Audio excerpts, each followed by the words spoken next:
বাঁকুড়ার মুকুটমণিপুরে চলে গিয়েছিলাম নৌকা চালাতে, কিন্তু আমার সঙ্গে এরকম এরকম হবে এগুলো তো কল্পনার বাইরে। ঘ্যাং ঘ্যাং ঘ্যাং।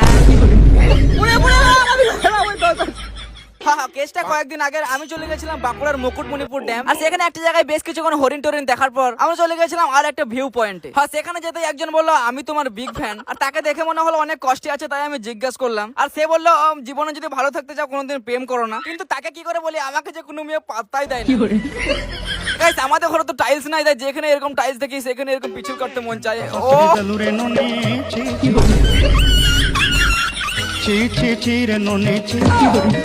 না না বেশি করে দেখার প্রবলেম নাই, আমি চলে গেলাম দোলনায় দোল খেতে। একা একা দোল খাওয়া তো সম্ভব নয়, তার কি সাইডে করে ছেলেকে পটাতে চলে গেলাম।